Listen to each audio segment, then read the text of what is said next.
Sud Radio présidentielle 2022. Et c'est Éric Revel qui est avec nous. Bonjour Éric. Bonjour Éric. Bonjour Patrick. Vous pouvez m'appeler Éric en campagne. Hein, j'aime bien. Oui, Éric en campagne, Ouais, tout seul, hein. C'est la proximité. Oui, le second tour est donc lancé sur les chapeaux de roue. Oui. Emmanuel Macron, Marine Le Pen, les deux sont sur le terrain. On l'a vu hier, Denain et Lyon. Denain dans le nord, Lyon la Bourgogne.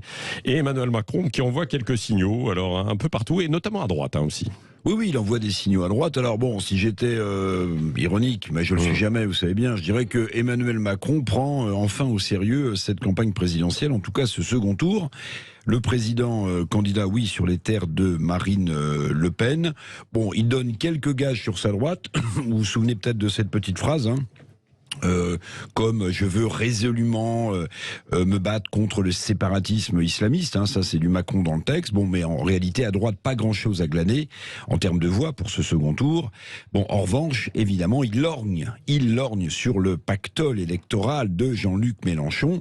Mais a priori, hein, sur la ligne de départ, pas simple pour Macron, pour celui qui a quand même eu 2 premiers ministres de droite, oui, hein, pendant ces 5 dernières années, et un programme économique largement antisocial. Oui, alors séduire, et ça c'est un pari justement, la gauche et Mélenchon. Oui, Macron veut séduire les électeurs de la gauche radicale, les mélenchonistes.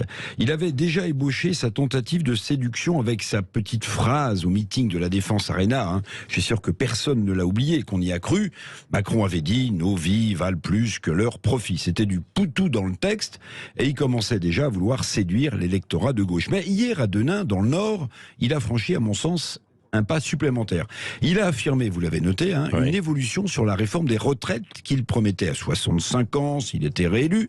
Cette fois, Macron a fait un pas en arrière en déclarant, c'est sa phrase, hein, je ne suis pas fétichiste sur cet âge de 65 ans. Bon, il se montrant ouvert évidemment à une inflexion sur cet âge de départ à la retraite. Bon, il promet toujours, on verra si ça tient, hein, une retraite minimale à 1 100 €, une indexation des pensions sur la hausse des prix. Mais Macron a fait donc 2 nouvelles promesses. Bon, les promesses n'engagent que, etc. Bon, mais il a fait de nouvelles promesses sur la réforme des retraites, qui est à mon sens la mère des batailles, face au programme plutôt social, plutôt de gauche, plutôt populaire de Marine Le Pen. Oui, et il ne lésigne pas sur les petites phrases. Hein. Non, j'en ai noté quelques-unes, parce que je suis sûr que ça va vous faire plaisir.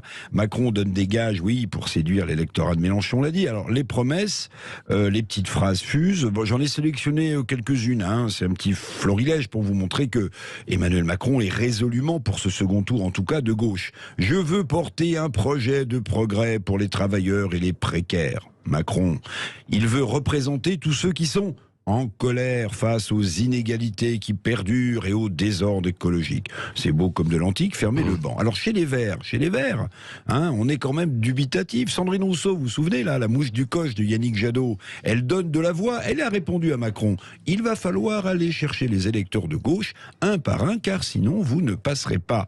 Fermez les guillemets, c'était Sandrine Rousseau. Reste que la machine à séduire à gauche d'Emmanuel Macron est lancée à toute vapeur. Il lui reste 10, 12 jours avant le second tour. Aller chercher les électeurs de gauche, mais sans jamais renoncer. Ou en même temps, ce lundi, vous l'avez noté Patrick, il était sur les terres de Marine Le Pen, mais samedi, il sera donc à Marseille sur les terres politiques de Jean-Luc Mélenchon. On ne se refait pas. Oui.